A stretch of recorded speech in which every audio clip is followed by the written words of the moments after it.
এই মুহূর্তে কিশলয়ের অগ্নিবাণ করছি এবং আমি জানতামও না যে এরকম একটি ঘটনা নিয়ে আমাকে শুরু করতে হবে এবং লাগাতার প্রশ্ন করতে হবে। তার একটাই কারণ, এটার একটা লিমিট আছে। মানে আমার শহরে আমি অরিত্রর কাছে যাব, অরিত্র গোসাবা এবং 2012-র ছবিটা একবার তুমি দেখো, যদি আমরা মনে করি 2012-তে ঠিক এভাবে জয় রাইড ভেঙে পড়েছিল। মানে আমাদের সব আছি কিন্তু আমাদের কোনো ক্রেডিবিলিটি নেই। মানে আমাদের বাংলাতে দেখো একের পর এক যে ঘটনাগুলো করছে, তুমি টাকা দিয়ে একটা সুন্দর ফ্ল্যাট যাদবপুরে বা বেড়েঘাটাতে কিনলে, কিছুদিন পরে সেই ফ্ল্যাটটা হেলে পড়লো। তুমি দমদমের আশেপাশে কোনো একটা ফ্ল্যাট কিনলে এবং সেই ফ্ল্যাটটায় G+4-এর পারমিশন নাকি তোমার কাছে দেওয়া আছে, পরে জানা গেল এয়ারপোর্টের পারমিশনই নেই। তুমি তোমার বাচ্চাকে নিয়ে সেই ফ্ল্যাট থেকে সন্ধেবেলা জয় রাইডের জন্য গেলে, দেখলে জয় রাইডটা ভেঙে পড়লো।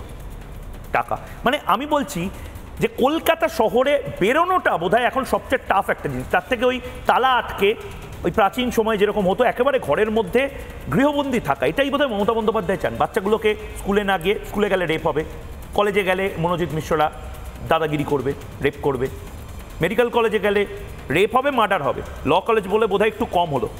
রাতের কলকাতা শহরে ব্লেডের আঘাতে সাংবাদিক থেকে শুরু করে সহনাগরিক বিভিন্ন জায়গাতে ইনজিওর্ড হবে। এবং এখন যে ঘটনাটা, ক্রেডিবিলিটি কোথায়, অ্যাকাউন্টেবিলিটি কোথায়? মানে মমতা বন্দ্যোপাধ্যায় কি মনে করছেন যে উনি কাশ্মীরের মুখ্যমন্ত্রী বা অন্য রাজ্যের মুখ্যমন্ত্রী? সব কিছু ল অ্যান্ড অর্ডার ওই সব রাজ্য নিয়ে উনি কথা বলেন, এই রাজ্যের কোনো ল অ্যান্ড অর্ডার নিয়ে কথা নেই। দেখুন, ছোটোবেলা একটা মজার কমিক্স আমাদের খুব পছন্দের ছিল, ঠেকে হাবুল শেখে। এই এখন এই সরকারের কাণ্ড কারখানা দেখে মনে হচ্ছে যে এ এক এমন হাবুল যে কিছুতেই, মানে ঠেকে ধাক্কা খেয়ে গুঁতো খেয়ে কিছুতেই আর এই হাবুলকে আর শেখানো যায় না। এখন দেখুন, আমাদের পশ্চিমবঙ্গের ওভারঅল যে প্রশাসনিক ব্যবস্থাটা, সেটা একটা মাফিয়া মোডে চলে গেছে। মাফিয়া মোড মানে আপনি শুধু আজকে জয় রাইডের দুর্ঘটনা নিয়ে, তার সেফটি নিয়ে কথা বলছেন, আমি আপনাকে স্পেসিফিক্যালি বলছি কলকাতা শহরের আপনি অপারেশন, কলকাতা কেন, বাংলার আশপাশের জায়গাগুলোতেও আপনি দেখুন, এই যে লতায় পাতায় একের পর এক মদের দোকান গজিয়ে উঠেছে, একের পর এক রেস্তোরাঁ গজিয়ে উঠেছে। এই জায়গাগুলো লাইসেন্সগুলো একটারও সঠিকভাবে নেই। যে কোনো জায়গায় খাবারের দোকান তৈরি করতে হলে সেখানে কিছু ফায়ার প্রোটোকল রাখা উচিত। কোথায় কিভাবে জল ইভ্যাকুয়েট করব, একটা যদি ইমার্জেন্সি হয় তাহলে তার আপৎকালীন ব্যবস্থা কি হবে, সেটা শপিং মল হোক অথবা ছোট দোকান, প্রত্যেকেরই কিছু প্রোটোকল না হলে সেই লাইসেন্সটা পাওয়ার কথা নয়। অথচ আপনি দেখুন প্রত্যেক জায়গায় পাড়ায় পাড়ায় একের পর এক এরকম গজিয়ে উঠেছে।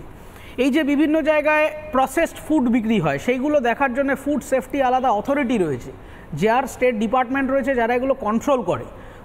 কোনো জায়গাতে প্রপার ফুড অডিট হয় আপনি দেখাতে পারবেন না। যখন খেয়ে কেউ বিষক্রিয়া হয়ে একেবারে মারা যাচ্ছে, তখন সরকারের মনে হচ্ছে না এইবারে হঠাৎ করে আমাকে, আপনি নিশ্চয়ই ভুলে যাননি এই ভাগাড়ের মাংস কেলেঙ্কারির কথা, কয়েক বছর আগের কথা আপনি নিশ্চয়ই ভুলে যান। ভাগাড়ের মাংস বা এই সমস্ত কিছু, মানে মাঝে মধ্যে তো এই যে এই টাস্ক ফোর্স, তো এই আলু আগে থেকে বোধহয় বলে দেওয়া হয়, আমি জানি না, যখনই মানে টাস্ক ফোর্স, আমি বলতে চাই না নাম, আমি এটাও দেখেছি, মণিশঙ্করদা হাসছেন, টাস্ক ফোর্স যাবে আজকে সারপ্রাইজ ভিজিট দেবে, সেটা সমস্ত রিপোর্টার থেকে শুরু করে সবাইকে বলে তারা যাচ্ছে।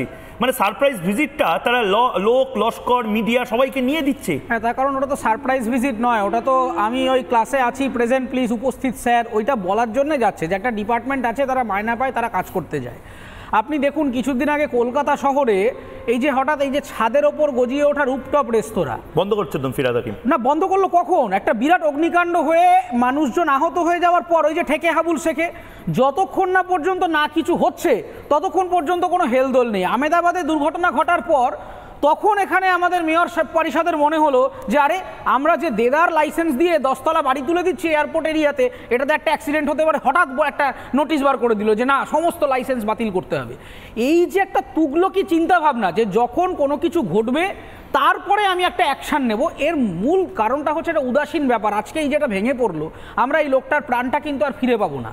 যারা আহত হলেন তাদের, তুমি যখন আসনি তখন আমি সেই বাইকটাও পিসিআরকে বলবো আরেকবার চালাতে। নিকো পার্কের অথরিটি তারা বলছেন আমরা সব কিছু করেছি। কি করেছি না, উনি অসুস্থ বোধ করছিলেন, ওনাকে আমি হুইল চেয়ার করে নিয়ে গেছি। আমাদের প্রতিনিধি জিজ্ঞেস করলেন যে ওখানে কি কোনো মেডিকেল সাপোর্ট টিম থাকে, বলেছে হ্যাঁ আমাদের একদম ট্রেন্ড নার্স থাকে। তারপরে বলা হচ্ছে ডাক্তার থাকে, বলছে হ্যাঁ ডাক্তার থাকে, কিন্তু আজকের দিনে উনি ঘটনাক্রমে ছুটিতে গেছেন, মানে সেই দিন ছুটিতে ছিলেন।